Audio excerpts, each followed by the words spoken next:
चंद्रभागे करिता स्नान होती पातकी पावन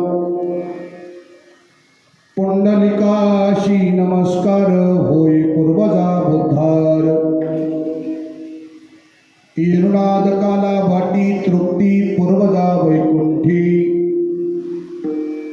पुंडलिकाशी नमस्कार होई पूर्वजा बुद्धार निळामणी पिंडदान दक्षिण गया अधिष्ठान पुंडलिकाशी नमस्कार होई पूर्वजा बुद्धार विठ्ठला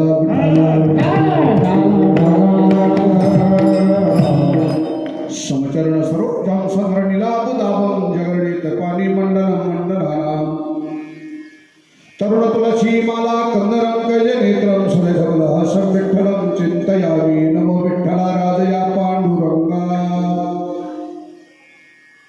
नमो रुक्मिणी माहुले ज्ञानगंगा नमो पुंडलिका नमो चंद्रभागा नमस्कार माझा से रुक्मिणी पांडुरंगा वचनायिका कमलापती माझी रंगाची विनंती करो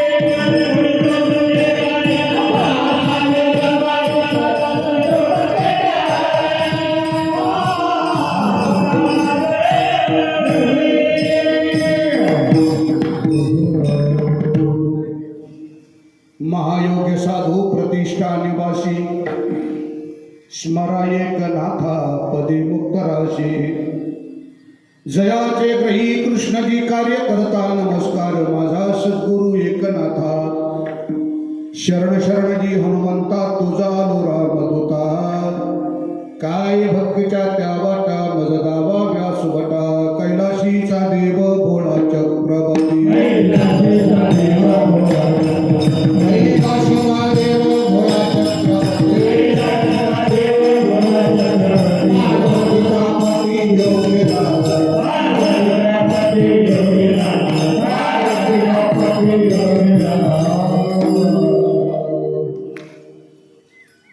चंद्रभागे करिता स्नान होती पातकी पावन पुंडलिकाशी नमस्कार होई पूर्वजा उद्धार.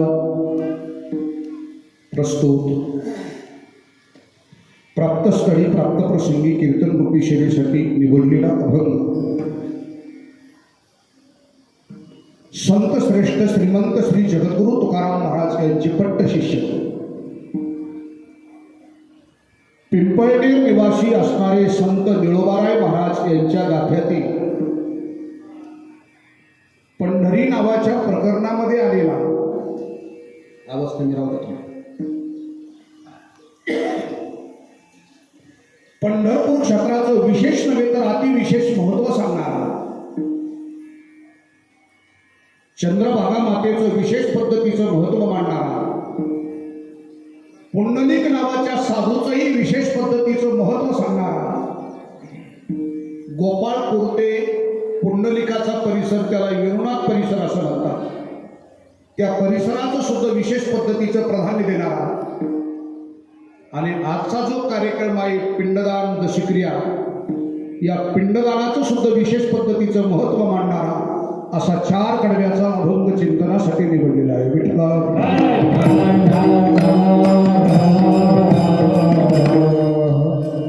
शिवेला सुरुवात करण्यापूर्वी संप्रदायाच्या दंडकाप्रमाणे थोडासा परिहार देणं अगत्याचं आहे. आज आपण सर्वजण ज्यांच्या दशक्रिया विधीच्या निमित्ताने आपण उपस्थित आहात या भूमीतील असणारे भूमिपुत्र आदरणीय पूजनीय वंदनीय काशीनाथ माधवराव डमाळे यांच्या दशक्रिया विधीच्या निमित्ताने आज त्यांच्या बंधुराजाकडून आदरणीय मच्छिंद्र माधवराव डमाळे त्याचप्रमाणे त्यांचे असणारे चिरंजीव हरिभाऊ काशीनाथ डमाळे त्याचप्रमाणे त्यांचे दुसरे चिरंजीव भगवानराव काशीनाथ डमाळे त्यांचे असणाऱ्या सुकन्या संगीताताई रावसाहेब सूर्यवंशी आणि त्यांच्या असणाऱ्या धर्मपत्नी चंद्रभागाबाई काशीनाथ डमाळे समस्त डमाळे परिवार या सुपुत्राच्या सुकन्येच्या परिवाराच्या माध्यमातून आज आपल्या पूज्य पिताश्रींच्या दशक्रिया विधीच्या निमित्ताने अर्थात पितृयज्ञाच्या निमित्ताने विधीपूर्वक जे करावं लागतं त्याचं नाव पिंडदान. या पिंडदान विधीला अनुसरून दुसरं जे दान करावं लागतं त्याचं नाव आहे अन्नदान. आणि मानवी जीवनातलं सर्वात उच्च श्रेष्ठ अद्भुत दान त्या दानाचं नाव आहे ज्ञानदान. म्हणून कीर्तन सेवेचं आयोजन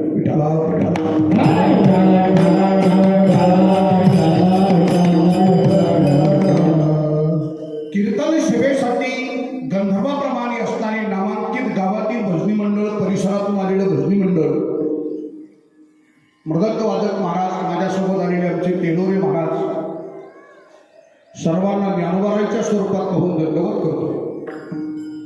श्रोते मायबापांना अभिवादन करतो. कार्यक्रमाची रंगदेवता ज्यांच्यावर अवलंबून अशी गोड संस्कृती तुम्ही सुद्धा आम्हाला चांगली मदत केली तुम्हाला धन्यवाद देतो. विठाला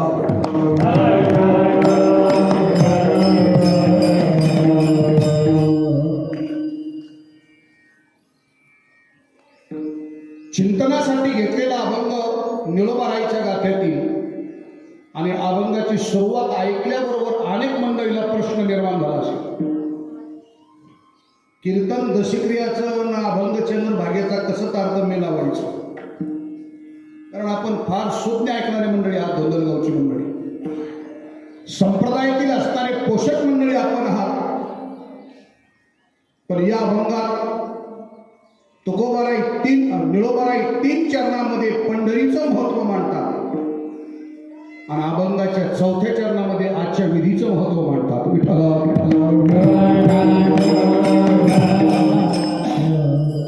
कारण हा अभंग घेण्याचं कारण असं आहे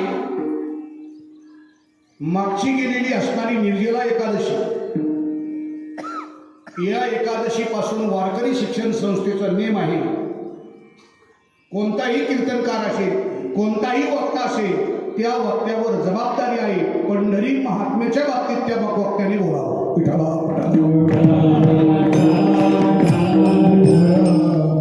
निर्जला एकादशी, आमच्या भागात त्या एकादशीला अक्षदा वारी म्हणून ओळखल्या जातं.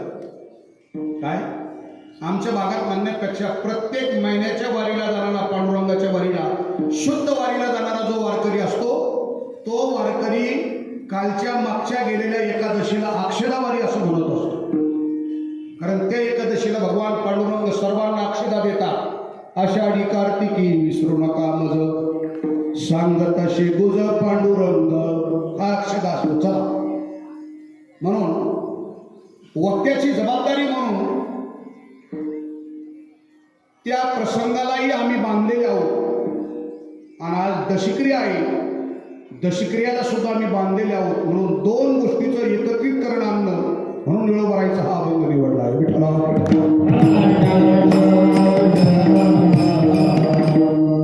आजच्या सेवेचा योग ज्यांच्यामुळे या ठिकाणी प्राप्त होतोय, आमचे पाडळशाचे मधुकर भाऊ सोनवणे भाऊंची असणारी वेळीच होती ती, आणि त्यांच्यामुळे या ठिकाणी आजच्या सेवेचा योगायोग या ठिकाणी प्राप्त होतोय. चिंतनासाठी निळोबाराई अभंगाच्या माध्यमातून पिंडदानाचंही महत्व सांगतात. आता आपण सर्व सुज्ञ जाणकार मंडळी आहात. तुम्ही म्हणाल महाराज, दशक्रियाचा आणि कीर्तनाचा काय संबंध आहे? दशक्रिया विधी हा स्वतंत्र आहे. या विधीला निश्चितपणाने कीर्तनाचा संबंध काय आहे का? कीर्तनाचा दशक्रियाचा जरी संबंध नसेल, पण मानवी जीवनाचा आणि कीर्तनाचा फार मोठा जवळीक संबंध आहे.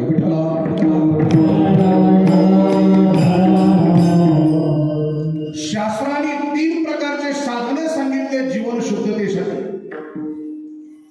त्यातील पहिल्या क्रमांकाचं साधन सांगितलंय, त्याचं नाव दान. दानाने शुद्धतेला प्राप्त होतं मानवी जीवन. दुसरं साधन सांगितलंय, तो आजच्या विधीचा प्रसंग आहे, त्याचं नाव काक स्पर्शेनी शुद्धता. आणि तिसरं प्रमुख साधन सांगितलंय शुद्धतेसाठी, आम्ही या कीर्तने शुद्ध झालो.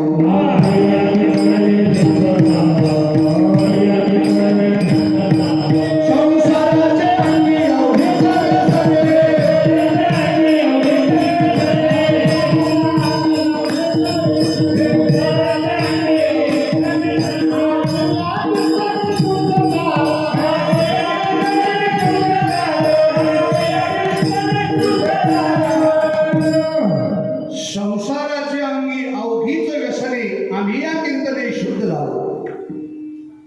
म्हणून कीर्तन सेवेचं आयोजन बरं का अध्यक्ष साहेब.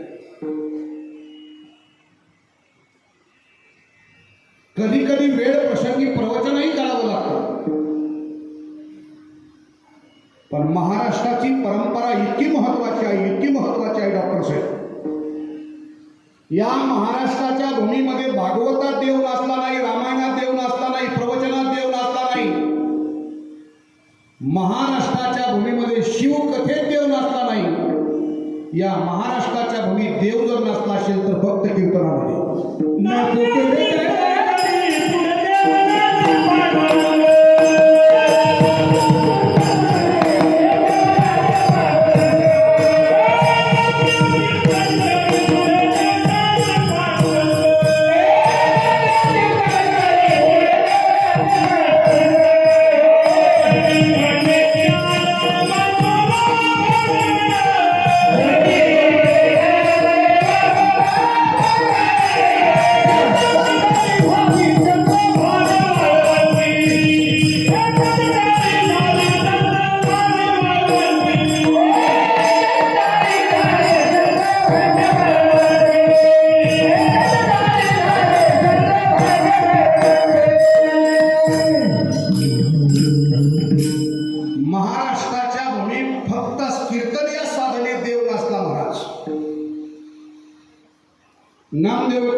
जनी म्हणे ज्ञानदेवा बोला भंग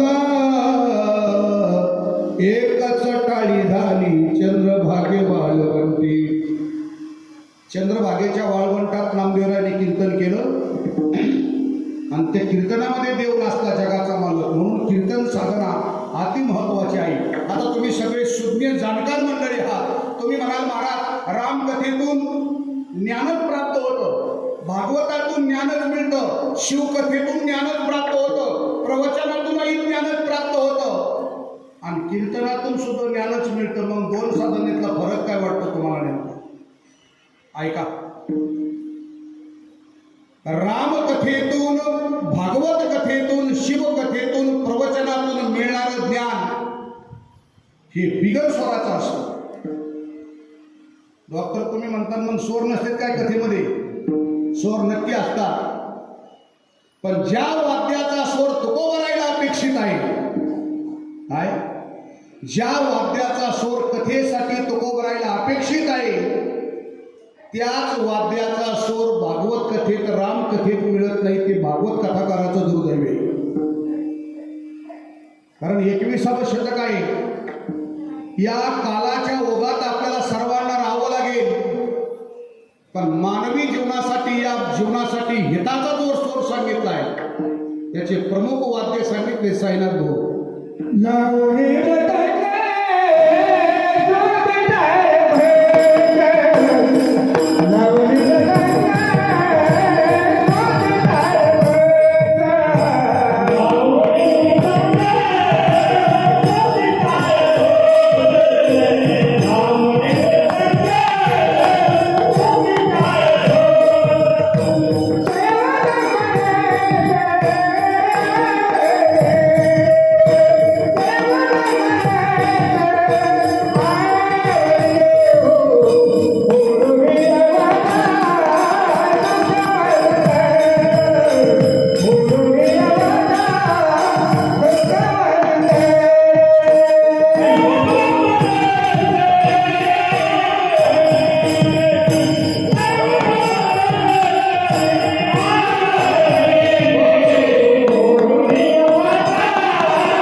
त्या वाद्याचं नाव सांगितलंय लावणी मृदंग. श्रुती, टाळ, टाळ, मृदंग, वीणा आणि कालाच्या ओघात आजच्या काळात पेटी, शिंत वाजवलं तरी वाजवणे. काही महाराज लोक उगाच त्या पेटीचा शिंताचा राग करतात, पण राग कोण करतात ते सांगतो महत्वाचं. ज्याला स्वरच कसाच लागत नाही त्याला त्या वाद्याची भीती वाटते. पिठाला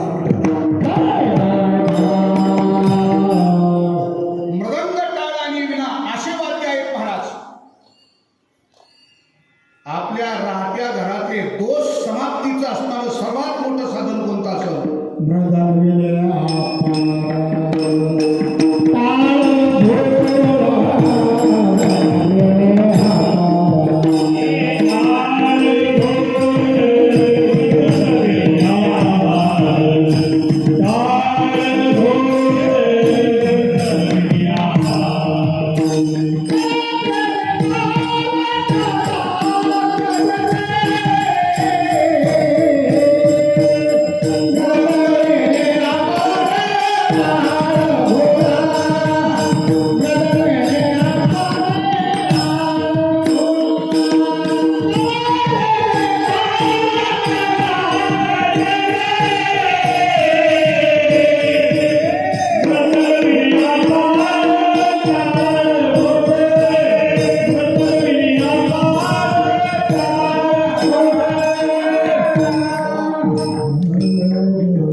करा जय जयकार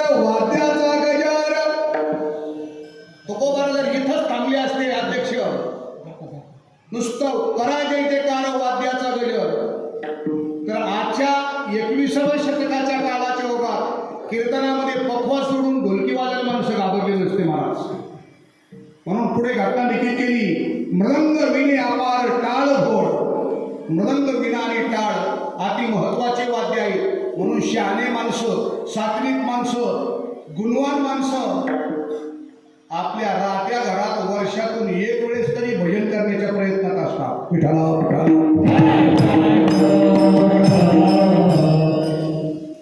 कीर्तनाने शुद्धता प्राप्त होती. कीर्तनात देव नसला. महाराष्ट्राच्या भूमीत घडलेलं उदाहरण आहे. कीर्तनामुळं काय ख्याती घडली. फिरविले देऊळ जगा माझी ख्याती, नामदेवा हाती दूध प्याला. औंढा नागनाथाचं मंदिर कीर्तनामुळे फिरलं, म्हणून ही कीर्तनाची ख्याती, म्हणून कीर्तनाचं या ठिकाणी आयोजन. अजून तुम्ही म्हणाल महाराज कीर्तनच का, प्रवचन का नको? याचं उत्तर असं आहे महाराज, कीर्तनाच्या माध्यमातून मिळणारं ज्ञान स्वराच्या माध्यमातून मिळतं. स्वराच्या माध्यमातून मिळणारं ज्ञान प्रत्येकाच्या हृदयापर्यंत पोहोचतं.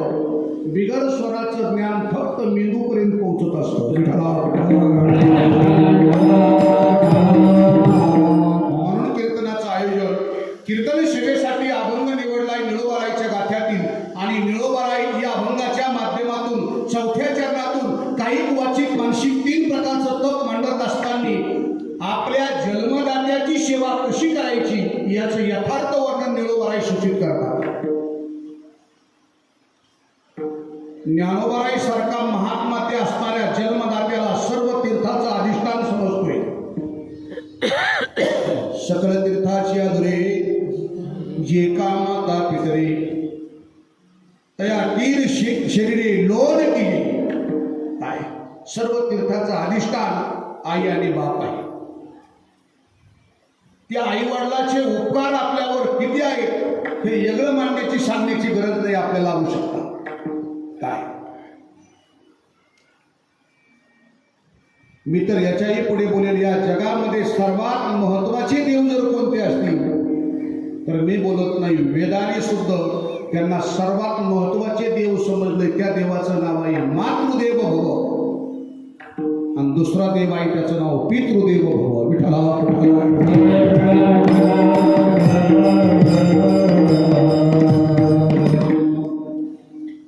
त्यांचे आपल्यावर अनंत पद्धतीचे उपकार आहेत, अनेक प्रकारचे उपकार आहेत, आणि ते उपकार फेडण्यासाठी आपल्याजवळ कुठलीही गोष्ट असणारी जवळ असणारी अस्तित्वात नाही महाराज. काय जगद्गुरु तुकोबाराईचं गाथा प्रकरण जर आपण पाहिलं तर प्रत्येक क्षेत्राचा नामनिर्देश तुकोबाराईने केला महाराज. क्षेत्र कोणतंही असेल त्या क्षेत्राचं वर्णन गाथ्यामध्ये केलंय. गाणाऱ्या मंडळीचं केलंय, गाता येईल तेनेची गावे, एरवी हरी हरी म्हणावे. कीर्तनकारासाठी असणारं वर्णन केलंय. समयाशी सादर व्हावे, प्रसंग जो असेल त्या वक्त्याने त्या प्रसंगावर बोलण्याचा प्रयत्न करावा. इंजिनियरसाठी अभंग सूचित केले. पाया शोधून बांधिशी घर. न्यायाधीशासाठी अभंग सूचित केले. लोभावरी ठेवून होय तर असत्य जरी न्यायनीत, त्याच्या पूर्वला पतन नरकी किडे होती दान. शेती करणाऱ्या माणसासाठी सुद्धा तुकोबाराने अभंग सांगितले महाराज. मळे लागून या करीती पेरणी, शेतकऱ्यासाठी अभंग सांगितले. जे माणसं व्यापार करतात त्यांच्यासाठी अभंग सांगितले. नावडे व्यापार खोटीचा तो, मुद्दलात पडे तोटा ऐसा खोटा होतील. जो व्यापार आपण करतो तो व्यापारात 1 रुपया जर आपल्याला लाभ मिळत नसेल तर तुकोबाराई सांगतात तो व्यापार कधीच करायचा नसतो.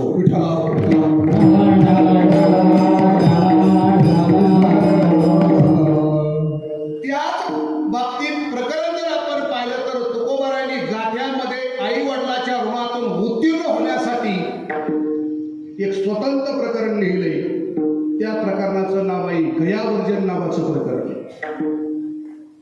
गाथ्यात अभंग आलाय. पिंडपदावरी दिला आपोली करी, माझे झाले गयावर्जन फिटले पितरांचे ऋण. विठ्ठला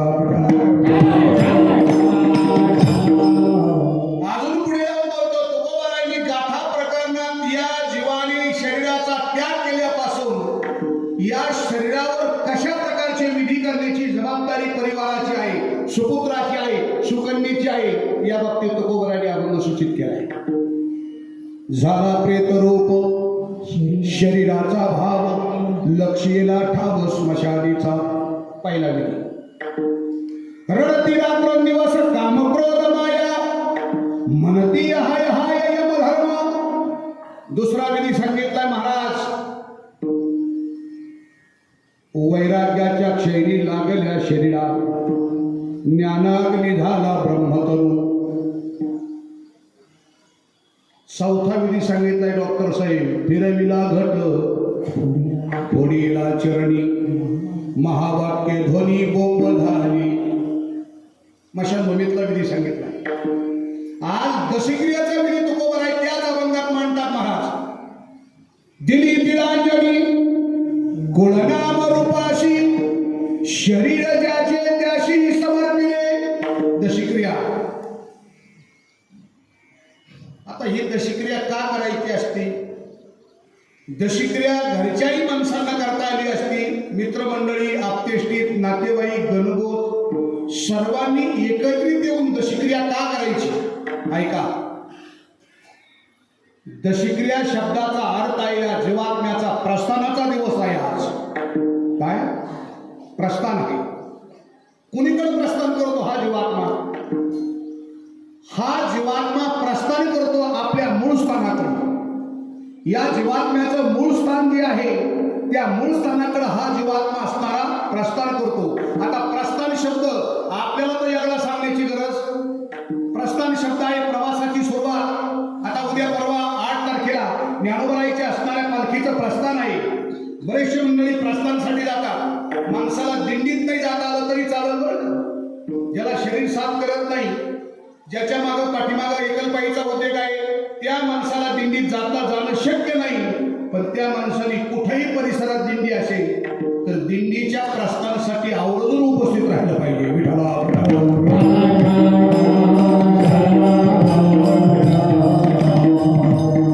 म्हणून माऊलीत ज्ञानोबाईच्या प्रस्थानासाठी ज्या माणसाला जाता येत नाही ते माणसं सुद्धा आळंदीला जातात आणि प्रस्थानाला उपस्थित राहतात चला प्रस्थान शब्द आहे प्रवासाची सुरुवात या जीवात्म्याचा प्रस्थान आहे हा कुठं प्रस्थान करणार आहे आपल्या मूळ स्थानाकडे प्रस्थानासाठी निघतो या जीवात्म्याचं मूळ स्थान काय आहे गीतेचा 15व्या अध्यायात भगवान श्रीकृष्ण परमात्मा अर्जुनाला सांगतात अर्जुना मम जीव लोके जीवभूत सनातन जीव हा साक्षात माझा अंश आहे बाबा मग अंशी असताना जीवात्मा देवाकडनं जाणार तर कुठं जाणार हो हे कळत नसल तर अतिशय सोपं सांगतो आता सध्या असताना पाऊस चालू आहे पाऊस आला म्हणजे नेमकं काय झालं पाऊस आला शब्दाचा अर्थ आहे समुद्राचं पाणी बाष्पीभवनाच्या रूपात ढगामध्ये निर्माण झालं बरोबर ढगाच्या माध्यमातून ते पाणी माध्यमातून पृथ्वीवर पडलं पृथ्वीवर पडलेलं पाणी नद्याच्या नाल्याच्या ओढ्याच्या माध्यमातून ते गंगेच्या माध्यमातून ते पाणी समुद्राकडे गेलं बरोबर एक जणाने विचारलं महाराज हे पाणी समुद्राकडे का गेलं पाणी समुद्राकडे का गेलं याचं उत्तर काय पाणी समुद्राचं होतं म्हणून समुद्राकडे गेलं कसं जीवात्मा हा परमात्म्याचा अंश आहे मग परमात्म्याचा अंश असताना जीवात्मा आपल्या मूळ स्थानाकडे देवाकडनं जाणार तर कुठं जाणार विठ्ठला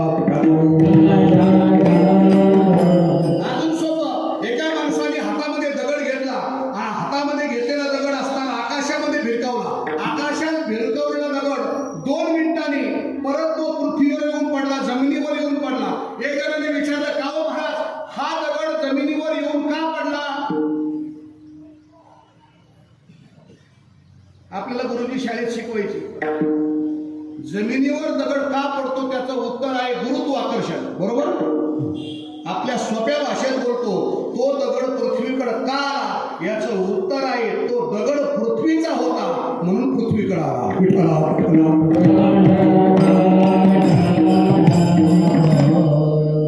जीवात्मा परमात्म्याचा अंश आहे म्हणून जनाबाई डॉक्टर साहेब एके ठिकाणी जनाबाई फार गोड बोलतात जनाबाई बोलतात हा जीवात्मा देवाकडे का जातो तर त्याचं उत्तर आहे या जीवाचं मूळ स्थान माहेर जर काय असेल तर परमात्मा आहे बाई बाई जाते बाई बाई जाते ग माहेरा, बाई बाई जाते ग माहेरा, बाई बाई जाते ग माहेरा, बाई बाई जाते ग माहेरा, बाई बाई जाते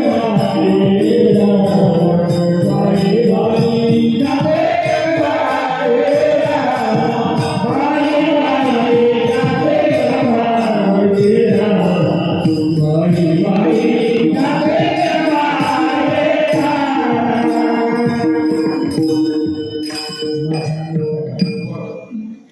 गोड सांगितलं त्यांनी. बाई बाई जाते ग माहेराला माझ्या मूळच्या घराला. जीवात्म्याचं मूळ घर जर काय असेल, थोडक्यात आपल्या भाषेत गुरु घर जर काय असेल तर तो परमात्मा आहे. आज जीवात्मा प्रस्थान करतो. प्रस्थान शब्दाचा अर्थ आहे प्रवासाची सुरुवात. आता प्रवासाला जायचं म्हटलं की खर्ची लागते जवळ, बरं का साहेब भाऊ. प्रवासाला जायचं म्हटलं की खर्ची लागते. कल्पना करा, पंढरपूर 300 किलोमीटर अंतर आहे इथून, बरोबर की नाही. मग पंढरपूरला जाण्यासाठी आपण खर्ची किती सोबत देतो? त्याची जशी कौत असेल तशी. कोणी 2,000 नाही, कोणी 5,000 नाही, कोणी 10,000 नाही, कोणी 15,000 नाही. आमच्यासारखे भजने महाराज काहीच देत नाहीत. आम्हाला न्यायची गरजच काय. विठ्ठला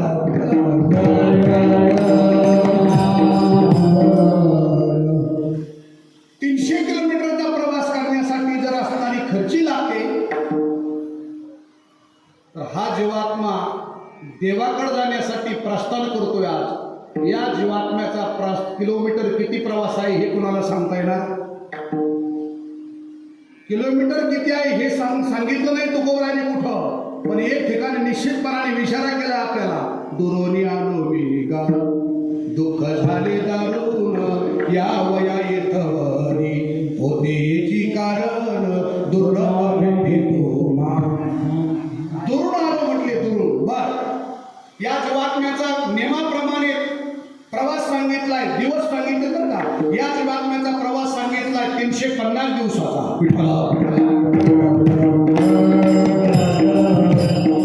मग प्रस्थानासाठी हा जीवात्मा निघतो. म्हणून या जीवात्म्याला पुण्यरूपी खर्ची देण्यासाठी परिवाराच्या माध्यमातून, सुपुत्राच्या सुकन्येच्या माध्यमातून विधीपूर्वक पहिली खर्च आहे, त्याचं नाव विधीपूर्वक पिंडदान. मुलगा त्या ठिकाणी असताना तिळदान करतो, संकल्प करतो, पुण्य अर्पण करतो आपल्या पूज्य पिताश्रीसाठी. तुम्ही आम्ही मित्रमंडळी गणगोत सर्वजण एकत्रित येतो आणि आपण सर्वजण त्या जीवात्म्याला तिळतील प्रकारचं पुण्य देतो. ते तिळाच्या माध्यमातून. दिली तिळांजनी गुणनाम रूपाशी, शरीर ज्याचे त्याशी समर्पिले दशिक्रिया. म्हणून तिळाच्या माध्यमातून प्रत्येक जण पुण्य अर्पण करतो आणि सर्वांचं पुण्य घेऊन हा जीवात्मा आज आपल्या मूळ स्थानाकडे प्रवासासाठी प्रस्थान करतो. विठ्ठला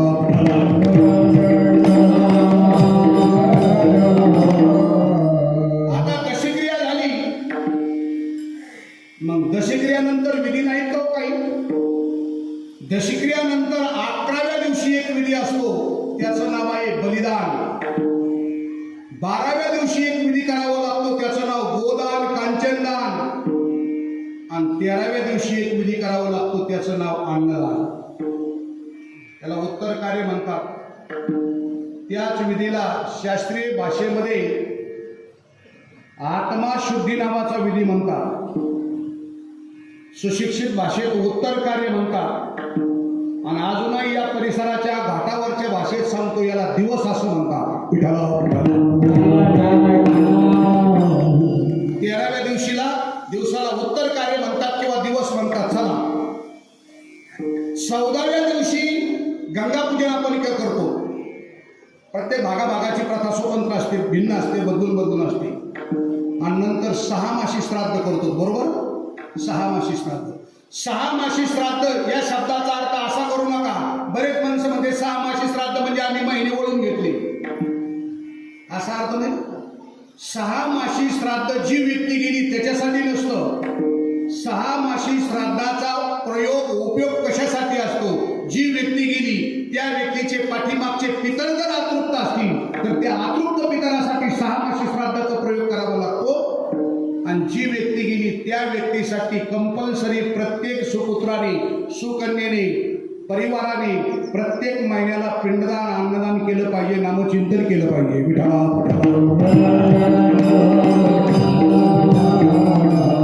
आता तुम्ही म्हणाल महाराज का हो एवढं असताना बारकावे तुम्ही शास्त्रातले मांडता, त्याच्यासाठी काय पुरावे आहेत?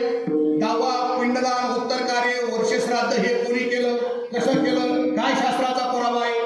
जगद्गुरु तुकोबरायचा पुरावा आहे. महाराज ज्या तुकोबराने म्हणावं वेदाचा तो अर्थ आमाशीचा धावा, त्या तुकोबरायांनी पिंडदान विधीला विशेष पद्धतीचं महत्व दिलंय.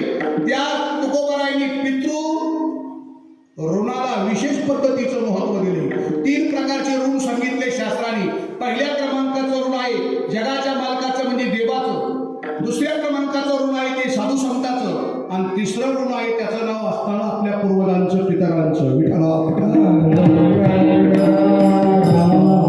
देवाच्या ऋणातून उत्तीर्ण होण्यासाठी तुकोबराय सोपी असणारी साधना सांगतात. ज्या परमात्म्याने अमोल किमतीचं शरीर दिले, देह दिलाय, इंद्रिय दिले, त्या परमात्म्याच्या ऋणातून उत्तीर्ण होण्यासाठी साधन इतकं सोपं आहे बाबा.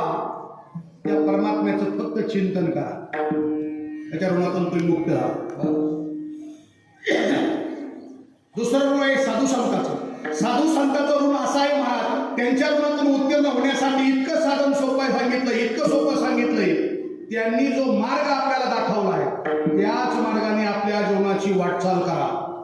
मार्गावरून गेली आधी दयानिधी संतती, तेनेची पंथे चालू जाता न पडे उंधार कोठे काही, मार्गे ही बहुत याची गेले साधू संत. ज्या मार्गाने आपले पूर्वज गेले, आपले वडील गेले, ऐका बरं का, आपल्या आई वडिलांनी संप्रदाय सांभाळत असताना फार मोठे कष्ट केले. डॉक्टर संप्रदायाची सेवा करत असताना आपल्या आई वडिलांनी फार मोठा त्रास घेतला. म्हणून आज सुपुत्राची, सुकन्येची, परिवाराची जबाबदारी आहे. आपले पूर्वज जे असणाऱ्या वाटचालीने गेले त्याच पावलावर पाऊल देऊन जाणं हे आपलं कर्तव्य आहे. विठ्ठला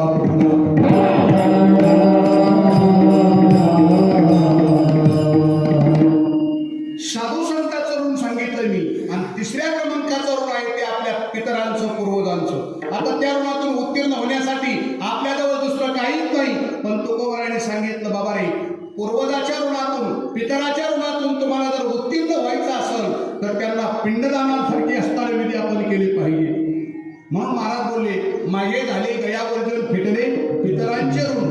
पूर्वजाच्या ऋणातून उत्तीर्ण होण्यासाठी सर्वात महत्वाचा विधी सांगितलाय, त्या विधीचं नाव आहे गयावर्जन. आता तो गयावर्जन विधी कुठं करावा लागतो, कसा करावा लागतो, त्या विधी करण्यासाठी जे क्षेत्र सांगितलंय त्या क्षेत्राचं प्रमुख क्षेत्र सांगितलंय त्याचं नाव आहे गया. पण गया सुद्धा 2 प्रकारचे आहेत. एक उत्तर भारतात गया आहे, एक दक्षिण भारतात 2 गया आहेत. दक्षिण भारतातली गया आणि उत्तर भारतातली गयातला फरक सांगतो. उत्तर भारताची गया आहे तिचं नाव मातृगया आहे. आणि दक्षिण भारतात ज्या 2 गया आहेत जिथे गौतम बुद्धांनी असताना साधना केली, तपश्चर्या केली, त्याला बौद्ध गया म्हणतात. आणि दुसरी जी असताना गया सांगितली त्या गयेचं नाव आहे पितृगया. प्रत्येक व्यक्तीला आपल्या पूर्वजाच्या ऋणातून उत्तीर्ण होण्यासाठी सर्वात महत्वाचं असणारं तीर्थ जर कोणतं सांगितलं असेल तर ते तीर्थ सांगितलंय त्याचं नाव गया. पण निळोबाऱ्याच्या साधकाने प्रश्न केला, महाराज तुम्ही जर नुसती गया लिहिणार तर 21व शतक आहे, प्रश्न उपस्थित होणार, या गयाला जायचं की या गयाला जायचं. बरोबर आहे की नाही? जसं तालुक्यात 2 गावं जर आले, आमच्या जवळ 2 गावं आहेत, दोन्ही गावं शाहूवाग तालुक्यातले आहेत. दहीगाव आमच्या जवळ आहे. दहीगाव, एका दहीगावाला काय म्हणावं लागतं, शे. आणि दुसरं जे दहीगाव आहे त्याला ने म्हणावं लागतं. म्हणजे नेवाशा भागातलं दहीगाव आणि शेवगावच्या जवळचं दहीगाव. तसं गया 2 प्रकारचे आहे. एक उत्तर भारतात गया आहे, एक दक्षिण भारतात गया आहे. पण आम्ही पिंडदान करण्यासाठी कोणत्या गयाला जाऊ याचं यथार्थ वर्णन मांडत असताना निळोबारायांनी अभंगाचं 4थं चरण मांडले. निळावणे पिंडदान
पण गयेमध्ये असताना तिथे असताना मतभेद होऊ नये म्हणून तुकोबारायांनी दक्षिण शब्द सांगितला आहे. निळा म्हणे पिंडदान, दक्षिण गया अधिष्ठान. दक्षिण भारतामध्ये जी गया आहे तिला पितृगया म्हणतात. तुम्ही म्हणा महाराज, या ज्या पितृगयेचं नामनिर्देश तुम्ही करतात त्याच असणाऱ्या पितृगयेमध्ये कोणी कोणी पिंडदान केलं हो? आपल्या पूर्वजांना. आणि कोण कोण आपल्या पूर्वजाच्या ऋणातून उत्तीर्ण झाले ऐका. दक्षिण गयेमध्ये पितृगयेमध्ये पहिला पिंडदान करणारं व्यक्तिमत्व जर पाहिलं तर त्याचं नाव आहे युधिष्ठिर राजा. युधिष्ठिराने पिंडदान केलं. दुसऱ्या क्रमांकाचा पुरावा जर आपण पाहिला तर महाभारतामध्ये ज्यांचं वर्णन आपण देवव्रत म्हणून केलं जातं किंवा ज्यांना देवव्रत म्हणून आपण ओळखतो किंवा ज्यांना भीष्माचार्य म्हणून ओळखतो, या भीष्माचार्यांचे पूज्य पिताश्री त्यांचं नाव शंतनू राजा. शंतनू राजांना पिंडदान भीष्माचार्यांनी गया क्षेत्रामध्ये केलं. त्या खडकावर त्या शिळेवर शंतनू राजा प्रसन्न होतात आणि आपल्या मुलाशी भीष्माचार्याशी बोलतात, भीष्मा, पुत्राची जबाबदारी म्हणून बाबा तू मला पिंडदान केले, तू दिलेल्या पिंडदानामुळे मी साक्षात वैकुंठाला जातो, पण जाता जाता भीष्मा मी तुला आशीर्वाद देतो बाबा. भीष्माचार्याने दिलं पिंडदान आणि शंतनू राजांनी आपल्या मुलाला दिला आशीर्वाद, तू इच्छामरणी होशील. मुद्दा संपला. तिसऱ्या क्रमांकाचं उदाहरण जर आपण पाहिलं तर भगवान प्रभू रामचंद्र परमात्म्यांनी आपल्या पूज्य पिताश्रींना राजा दशरथांना पिंडदान जर कोणत्या क्षेत्रात केलं असेल तर त्या क्षेत्राचं नाव आहे पितृगया. भावार्थ रामायणात फार मोठं गोड वर्णन केले.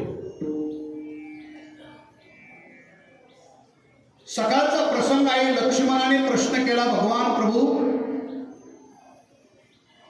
देवाधिदेव आपण आहात तरी सुद्धा आपल्या जीवनात हा त्रास येतोय, हे दुःख आपल्या वाट्याला येतंय. त्यावेळेस भगवान प्रभूने सांगितलं, लक्ष्मणा, आपल्यावर पितृऋण आहे बाबा.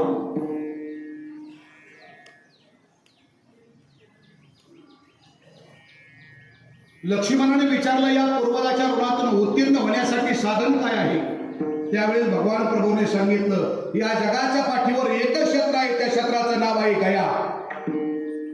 गया क्षेत्रात जर असणारं पूर्वजांना पितरांना पिंडदान केलं तर अनेक प्रकारचे पुरावे, अनेक प्रकारचे दाखले सांगता येतील बाबा रे. मरणमुक्ती वाराणसी, पितृऋण गयानाशी. वाराणसी म्हणजे काशीमध्ये मरण आलं तर मोक्ष प्राप्त होतो, आणि गयेमध्ये जर पूर्वजांना पितरांना पिंडदान केलं तर तो परिवार पितृऋणातून मुक्त होतो.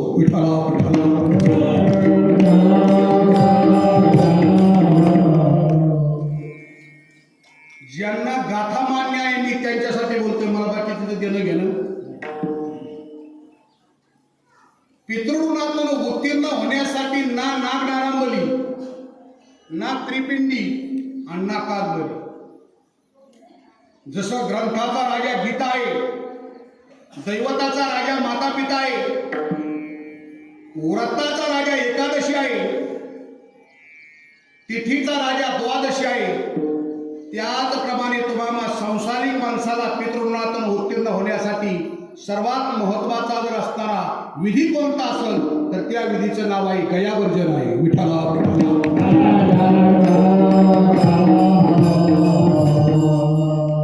सध्या हेले फॅड काढलंय त्या नागनारांमलीचं त्रिपिंडीचं. त्र्यंबकेश्वरला गेलं पाहिजे, फक्त बारकाव्याने पाहिलं पाहिजे. दर दिवस त्या विधीचे भाव बदलतात ना. जशी गर्दी तिथं असेल तसं असणारे भाव बदलतात महाराज. जाऊ द्या, आपल्याला त्याच्यात काही बोलण्याची आवश्यकता नाही. आपला महत्वाचा मुद्दा आपल्याला मांडायचा आहे. गयावर्जन किती महत्वाचा आहे महाराज.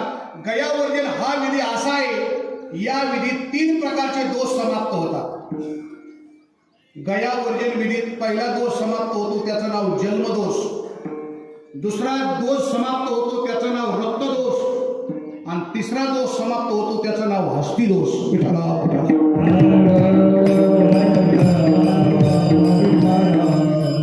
आता जन्मदोष कशाने होतो, रक्तदोष कशाने होतो, हस्ती दोष कशाने होतो, एक मिनिटात म्हणतो. जन्मदोष निर्माण होण्याचं एकमेव कारण आहे आपल्या कुटुंबात बाल हत्याधिक जर पाप झाले असतील, बाल हत्याधिक,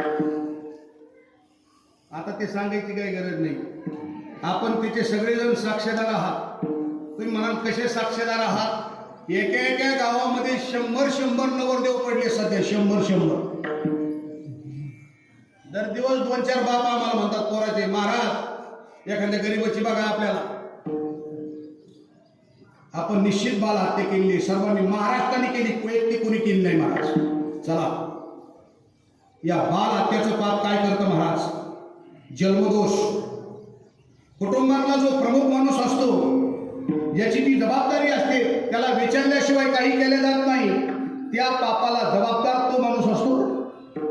आणि मग त्या माणसाला कोणत्या प्रसंगाला सामोरं जावं लागतं? जन्मदोषामुळं ज्या जागेत राहतोय त्या जागेत त्याला समाधान मिळत नाही.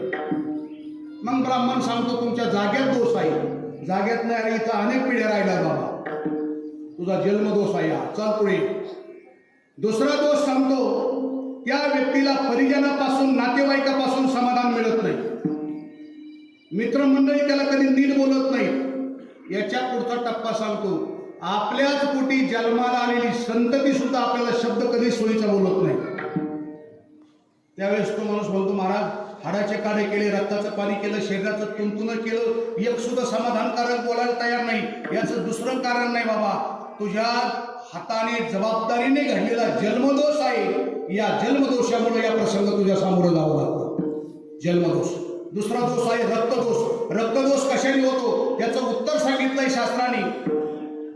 एखाद्या व्यक्तीचा, आपल्या कुटुंबातल्या एखाद्या व्यक्तीचा प्राण जर रक्त सांडून गेला असेल तर रक्तदोष निर्माण होतो. आणि कुटुंब प्रमुख माणसाला कोणत्या प्रसंगाला सामोरं जावं लागतं? त्या माणसाने 100 वेळा एखाद्यावर उपकार करू द्या, ज्याच्यावर उपकार केले ते माणसं तुमच्यावर अपकार करायला उठतात. आणि मग माणसं म्हणतात, महाराज 100 वेळा मदत केली त्याला हो, पण काय सांगावं, त्याचं रक्त पांढरं झालं. रक्त कोणाचंच पांढरं नसतं, तुझ्यावर रक्त दोष आहे. विठ्ठला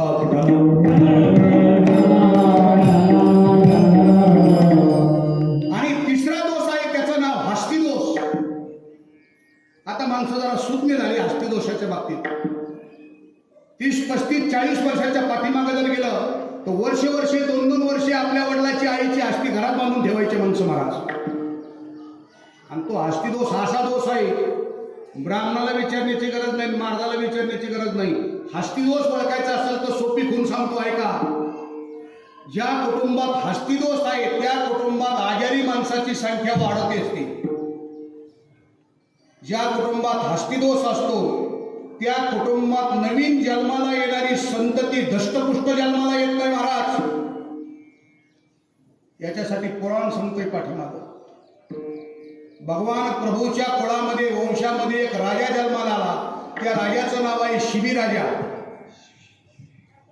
काय? त्या शिबीराजाने आपलं मांस पक्षाला दान केलं. आपल्याला धडा होता शाळेमध्ये, त्याने मांस दान केलं, पण त्याच्या हस्ती विखरल्या. हस्तीची विधी पूर्ण झाली नाही. त्याच हस्ती दोषाचा परिणाम पुढे जन्माला आला राजा भगीरथ. भगीरथाच्या कुळामध्ये तो हस्तिदोष झाला आणि त्या हस्तिदोषाचा परिणाम असा झाला महाराज, त्याच्या कुळामध्ये संतती टिकायला तयार नाही. इकडून तिकडून एक मुलगी जन्माला आली. त्या मुलीचं शरीर धष्टपुष्ट होतं, पण डोकं चेंडूसारखं होतं एवढंसं. तिचं नाव सांगतो सुकन्या. आणि दुसरा एक मुलगा जन्माला आला भगीरथाच्या कुळात. तो जन्माला येतानीच 8 ठिकाणी वाकडा होता महाराज. त्याचं नाव अष्टवक्र. आणि मग वशिष्ठांना विचारलं, मुनी एवढी तपश्चर्या करतो, एवढी साधना करतो, तरी सुद्धा माझ्या संततीला बाधा काय येते? वशिष्ठाने सांगितलं, भगीरथा तुझ्या कुळामध्ये हस्तिदोष आहे बाबा. तो हस्तिदोष समाप्तीसाठी भगीरथाने साधना केली, गंगेची तपश्चर्या केली, भगवान शंकराची तपश्चर्या केली. आपल्या पूर्वजांना असणारा उद्धार करण्यासाठी, हस्तिदोष समाप्तीसाठी स्वर्गातून गंगा खाली आणली भगीरथाने.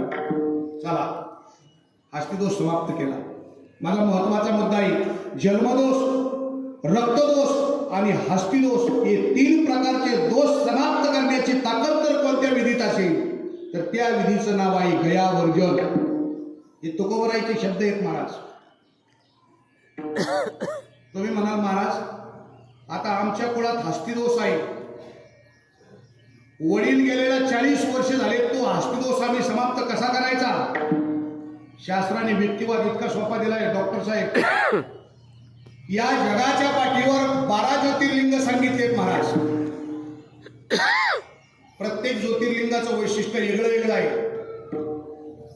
त्याच न्यायाप्रमाणे उज्जैन नावाचं एक ज्योतिर्लिंग आहे, उज्जैन महाकालेश्वर. या ज्योतिर्लिंगाकडे काम दिले महाराज. प्रत्येक जीवाची हस्ती मिळण्याचं ठिकाण केंद्र जर कोणतं असेल तर त्याचं नाव उज्जैन महाकालेश्वर. प्रत्येकाची हस्ती तिथे मिळते. 20 रुपयाला पुढे देत त्यांचं संस्थान आहे. ती हस्ती घ्यायची. तिथून निघाल्याच्या नंतर असताना प्रयागराज म्हणजे अलाहाबादला यायचं. हस्ती टाकण्यासाठी गंगाच लागते, हा माझा महत्वाचा मुद्दा आहे. म्हणून प्रयागराजला यायचं. प्रयागराजमध्ये आल्याच्या नंतर 2 प्रकारचे विधी आहेत. ते असताना प्रयागराजमध्ये अलाहाबादला पती पत्नी यात्रेला गेले तर विधिदान करावं लागतं, आणि आपण असताना पितृकार्यासाठी गेलो तर तिथे असताना हस्ती विसर्जित करावी लागते. प्रयाग दंडी, प्रयागराजला दंडन विधी करायचा. तिथून निघाल्याच्या नंतर काशीमध्ये जायचं. काशीमध्ये गेल्याच्या नंतर मनकर्णेच्या घाटावर उत्थान श्राद्ध करावं लागतं, आणि तिथं काय करायचं? तिथं मुंडन करायचं. प्रयागराजला दंडन करायचं, काशीमध्ये मुंडन करायचं, आणि काशीमधून निघाल्याच्या नंतर बिहार राज्यातील पितृगयेत गेल्याच्या नंतर तिथं पिंडदान करायचं. आता तिथं पिंडदान एका ठिकाणी करता येत नाही. गयेत गेल्याच्या नंतर पहिलं पिंडदान करावं लागतं फल्गूच्या पात्रात.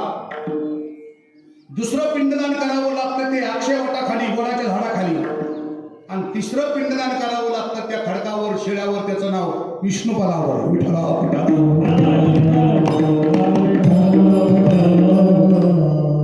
रामायणात त्याचं वर्णन आहे. ते पिंडदान सीतामातेने राजा दशरथांना केलेलं आहे, प्रभूच्या उपस्थितीमध्येच केलेलं आहे. चला, मला जास्त लांब व्हायचं नाही. त्या सीतामातेने कोणाकोणाला शाप दिले? फल्गू नदीला शाप दिला, ब्राह्मणाला शाप दिला, गाईला शाप दिला, आणि वडाच्या झाडाला आशीर्वाद दिला. म्हणून कालचा सण वडाचा मोठा साजरा झाला बरं का. लईच माणसं हे चित्र निघले तो आजच्या काळात. त्या माता भगिनीचा पहिल्यापासून सण एक नाही, वटपौर्णिमा. काही गाडी माणसांनी पिपळाला प्रदक्षिणा घातल्या कालच्या काळात. तुम्ही पाहिला सगळे तो काही घेणं आहे का त्याच्यावर? महिलांनी किती उदार मनाने असताना इतका त्रास देतात काही काही पट्टी मंडळीला, जाऊ द्या, पण तरी सुद्धा मोठ्या मनाने ती माऊली वडाला मागते 7 जन्म मिळू दे. यांनी पिंपळाला प्रदक्षिणा करून घातल्या भाऊ, ही मला कधीच नाही मिळाली पाहिजे.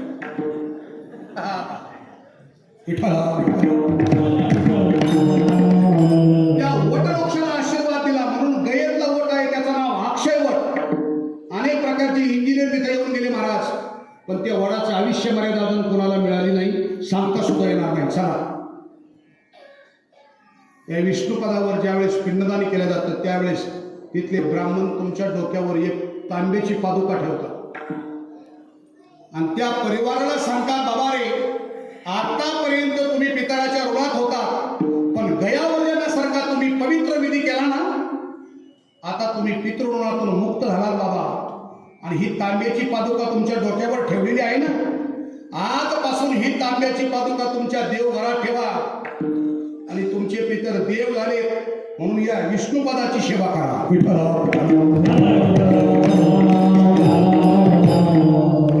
तुकोबाराईसारखा, निळोबाराईसारखा महात्मा या पिंडदान विधीचं महत्व मांडतात. म्हणून निळा म्हणे पिंडदान, दक्षिण गयाधिष्ठान. आजच्या विधीचा विषय संपला, कारण त्या विषयाला स्पर्श करणं हा माझा महत्वाचा मुद्दा होता. चला महाराज, पितृऋणातून मुक्त होण्यासाठी निश्चितपणाने आपण सोप्यातला सोपा मार्ग सांगितलाय. गयावर्जनासारखा विधी, तिळदानासारखा विधी, मासिक श्राद्धासारखा विधी, वर्ष श्राद्धासारखा विधी, पुण्यस्मरणासारखा विधी, इथपर्यंत कळालं. पण सांगा महाराज, आमच्या जीवनात अनेक प्रकारचं पाप झालेलं आहे. कायिक, वाचिक, मानसिक, सामान्य पापो, उपपापो, महापापो, अनेक प्रकारच्या व्यापाने आम्ही व्यापलो. महाराजांच्या शब्दात सांगायचं म्हटलं तर मी तो अनाथ अपराधी.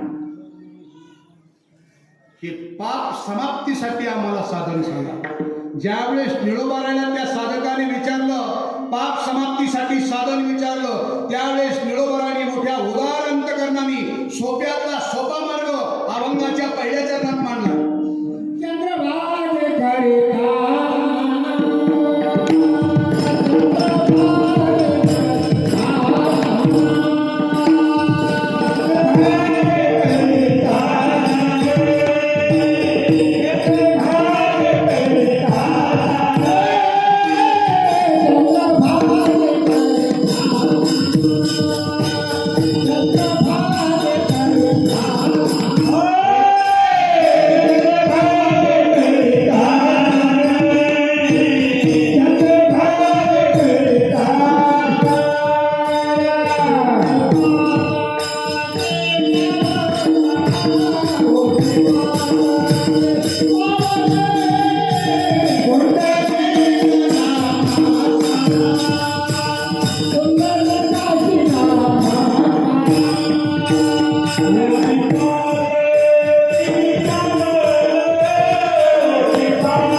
निळोबाराय सांगतात तुमच्या जीवनातलं सर्व पाप समाप्तीसाठी जगाच्या पाठीवर एकच साधन आहे, त्याच तीर्थाचं नाव आहे.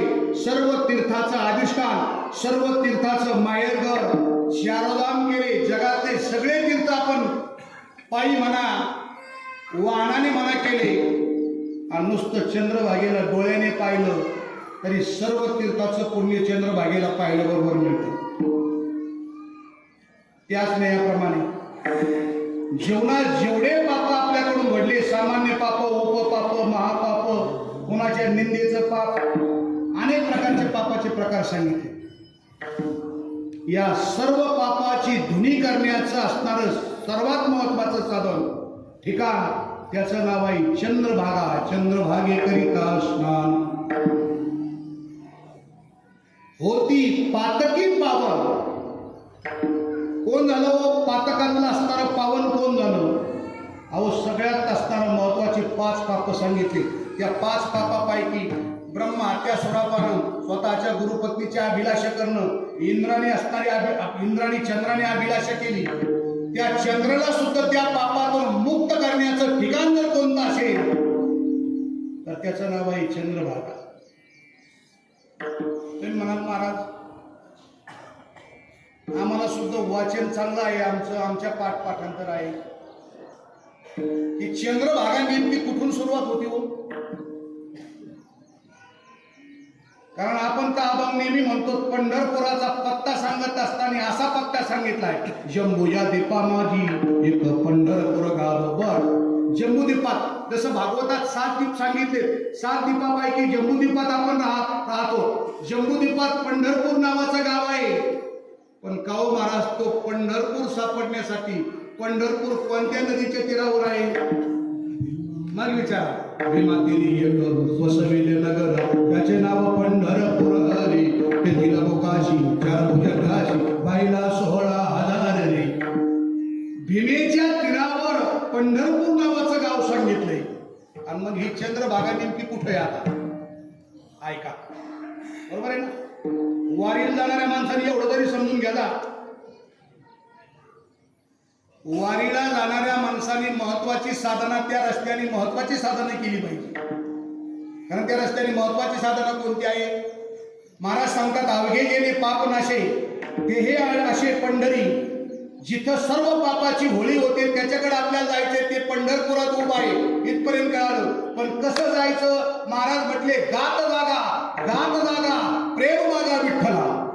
त्या रस्त्याने निघाल्याच्या नंतर एका पावलात गायन करायचं, एका पावलात रामकृष्ण हरी म्हणायचं, एका पावलात ज्ञानोबरायचं तुकोबरायचा जप करायचा. त्या रस्त्याने केलेला एक पाऊल टाकून केलेला नामजप. महाराज सांगतात नाम घेता वाट झाली, यज्ञ पाऊला पाऊली. प्रत्येक पावलात यज्ञ घडतो. आणि त्याच रस्त्याने कुणाची निंदा केली, कुणाचे कपडे धुत आपण गेलो, कपडे कळतात कपडे, कोणाची निंदा केली तर प्रत्येक पावला पावलात गो हत्येचं पाप लागतं, लक्षात असू द्या. म्हणून त्या रस्त्याने जायचं सांगितलंय. पंढरपूरला पांडुरंगाकडे जायचंय, पण महाराज ही चंद्रभागा नेमकी कुठं आहे का? चंद्रभागेचं उगमस्थान जर आपल्याला पाहायचं असेल तर पुंडलिक मंदिराच्या समोर लोहदंड नावाचं तीर्थ आहे. इथून पुढे चंद्रभागा सुरू झाली. लोहदंडापासून चंद्रभागा पुढे सुरू होते. तुम्ही म्हणाल का लोहदंड तीर्थामध्ये इंद्राने चंद्राने स्नान केलं? आता त्या लोहदंडाला ते तीर्थ का झालं? एक तर लोहदंड नाही, तिथे अजून 3 तीर्थ आहेत. एक गया तीर्थ आहे, आपलं एक गदा तीर्थ आहे, एक सूर्य तीर्थ आहे आणि एक लोहदंड तीर्थ आहे. हे तीर्थ कशासाठी निर्माण झाले? याचं उत्तर आहे पंढरपूर क्षेत्रामध्ये एक असताना महत्वाचा दैत्य मानला होता. त्या दैत्याचं निश्चितपणाने त्याला समाप्त करण्यासाठी भगवंतानी चंद्रगुप्त नावाचा राजा निर्माण केला. त्याच्या पोटी एक मुलगा मल्लिकार्जुन नावाचा राजा जन्माला आला आणि त्याचं आणि दिंडूर दैत्याचं युद्ध झालं तिथं. दिंडूर दैत्य,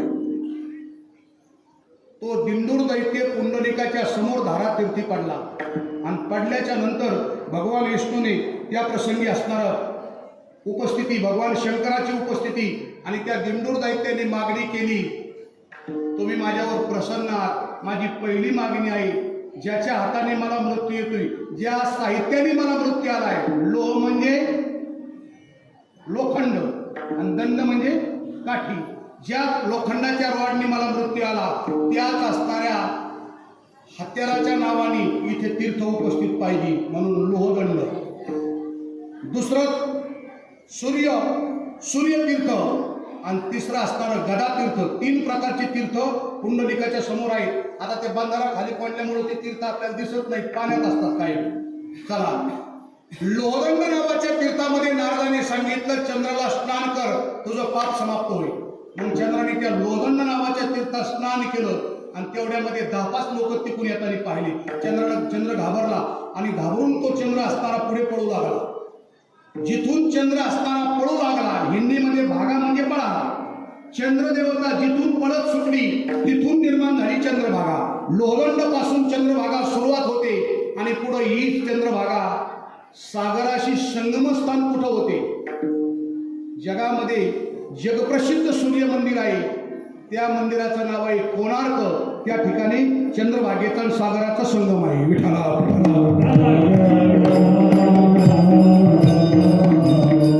त्या चंद्रभागेत एकदा स्नान केलं महाराज सांगतात, चंद्रभागेकरिता स्नान होती पातकी पावन. उदाहरण सांगितलं इंद्र आणि चंद्र, याच्यापेक्षा मोठं पापच कुणी केलं नाही. गुरुपत्नीची अभिलाषा. चला महाराज, कळालं ही चंद्रभागा इतकी महत्वाची आहे. आपण प्रमाण नेहमी म्हणतो सकाळी तीर्थ घडती एक वेळा, चंद्रभागा डोळा देखलिया. महाराजांनी अजून एके ठिकाणी सांगितलंय, सुखा लागे करीशी तळमळ, जरी तू पंढरीशी जाय एक वेळ, लोटांगण महाद्वारी, कान धरुणी नाचे नगरुडा पारी. चंद्रभागे करिता एक स्नान, त्याचे दोष जाये रानोरान. मग तू अवघाची सुखरूप होशी, जन्मोजन्मीचे दुःख विसरशी. म्हणून निळोबाराय बोलतात, चंद्रभागे करिता स्नान होती पातकी पावन. पातक्यातले पातकी असणारे त्या ठिकाणी स्नान केल्याच्या नंतर पावन होता. म्हणून चंद्रभागे करिता स्नान होती पातकी पावन. विठोपार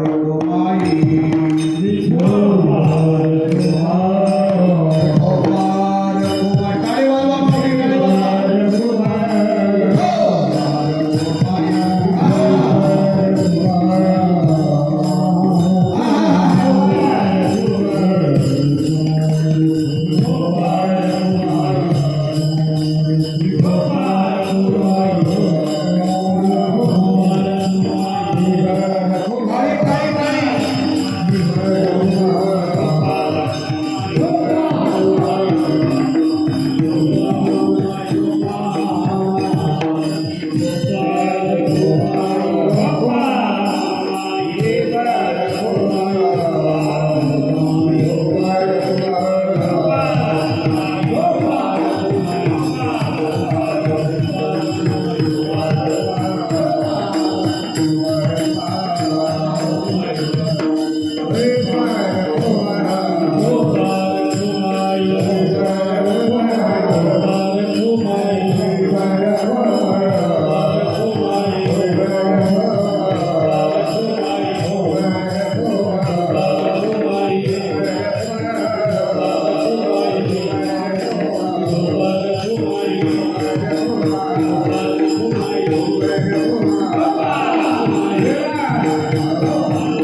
साधन कळालं गया.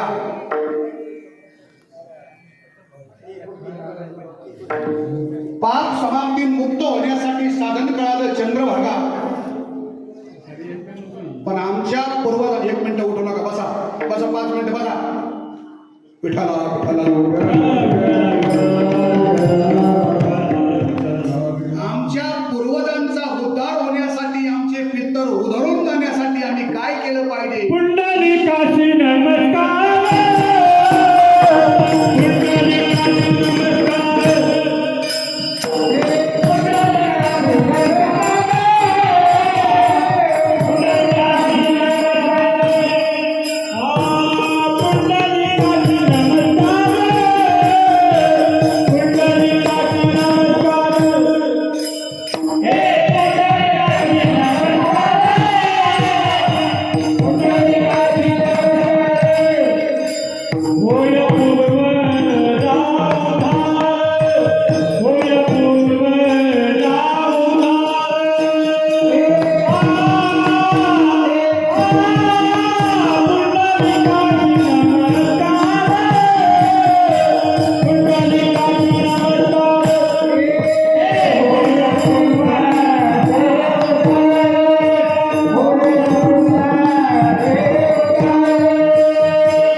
पुंडलिका नमस्कार, इतकं सोपं साधन सांगितलंय.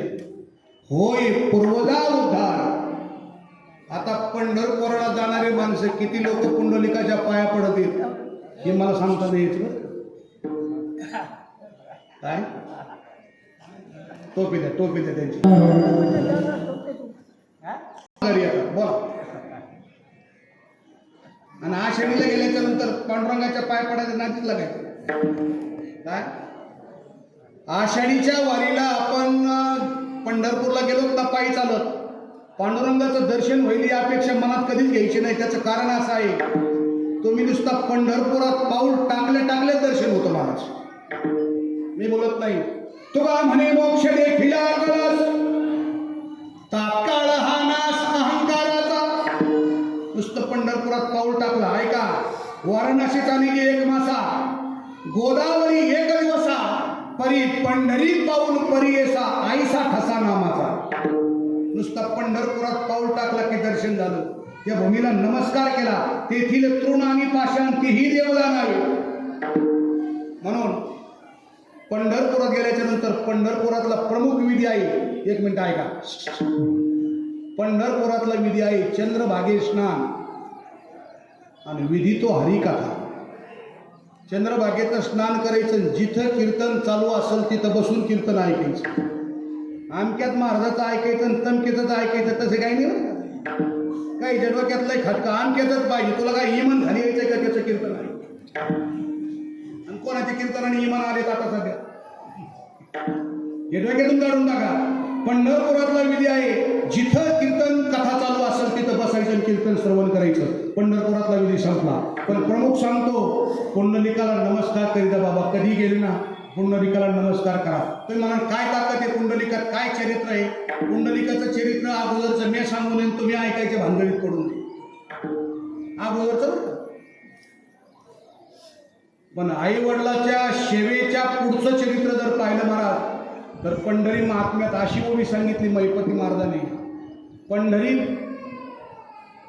पृथ्वी प्रदक्षिणा 3 परियेशी. ऐका, महत्वाची ओवी आहे. पृथ्वी प्रदक्षिणा 3 परियेशी, 2 लक्ष वाराणसी, 1 नमस्कार करिता माता पित्याशी, तितुके पुण्य प्राप्त होईल. पंढरीचं महत्व सांगताना मैपती महाराज लिहितात, पृथ्वीला 3 प्रदक्षिणा पायी केल्या, 2 लाख प्रदक्षिणा काशीला पायी केल्या, पण 1 नमस्कार नसतो आई वडिलाला केला तर तेवढं पुण्य प्राप्त होतं. विठ्ठला विठ्ठला. आणि ते काम आमच्या पुंडलिकरायाने केलं. म्हणून पुंडलिकाच्या दर्शनात आपल्या पूर्वजांचा उद्धार करण्याचं वरदान त्या पुंडलिकाला मिळालं. पुंडलिके दिधला वर. बस, वर म्हणजे आशीर्वाद. आणि महत्वाचं तिसरं चरण अति महत्वाचं सांगितलं.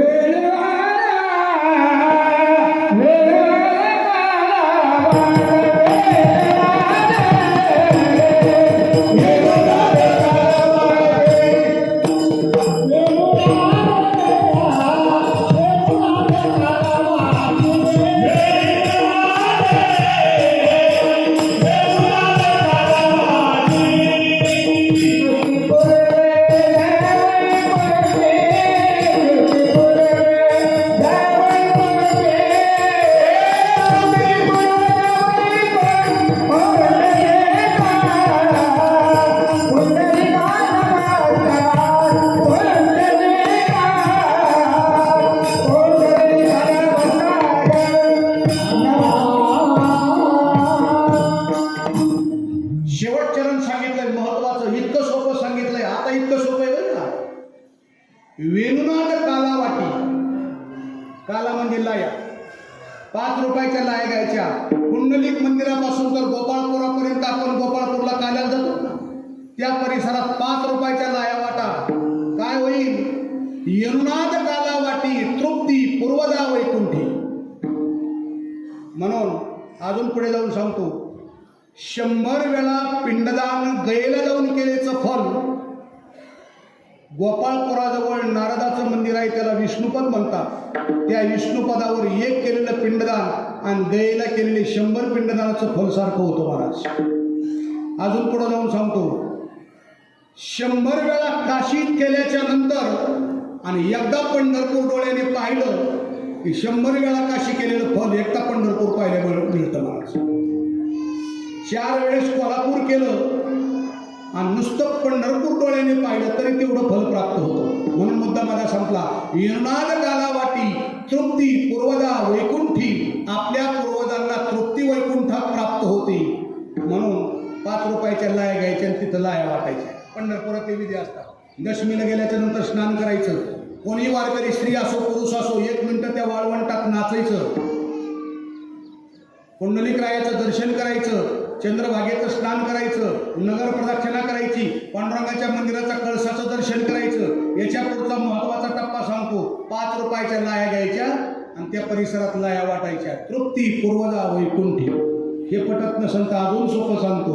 इथं एक शीत दिधल्या होय कोटी कुळाचे उद्धर. एक लाई जरी तुम्ही दान केली तर महाराज सांगतात तृप्ती पूर्वदा वैकुंठी. म्हणून पुंडलिका नमस्कार होय पूर्वदा उद्धार. ज्ञानेश्वर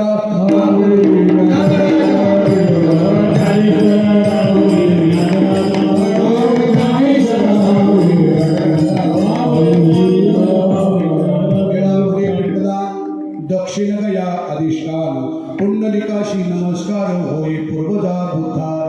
आदरणीय ज्यांच्या दशक्रिया विधीच्या निमित्ताने आपण उपस्थित आहात, आदरणीय कैलासवासी काशीनाथ भाऊ माधव डमाळे या महान व्यक्तिमत्वास प्रणाम करतो. या परिवाराचा प्रतिनिधी म्हणून भगवंताच्या चरणी प्रार्थना करतो. हे भगवान, आजच्या कीर्तनरूपी शर्येतून जे पुण्यसंच निर्माण झाला असेल, उपस्थित मंडळीचा प्रतिनिधी म्हणून भगवंतांनी या जीवात्म्यास आपल्या ज्योतीमध्ये मिलन करून घेऊ. या जीवात्म्याने या परिवाराला आशीर्वाद देऊ. या परिवाराच्या जीवनात संतती संपत्ती आरोग्य ऐश्वर प्राप्त हो असा उपस्थित मंडळीचा प्रतिनिधी म्हणून भगवत चरणी प्रार्थना सेवेला या ठिकाणी करूया. विठ्ठल जय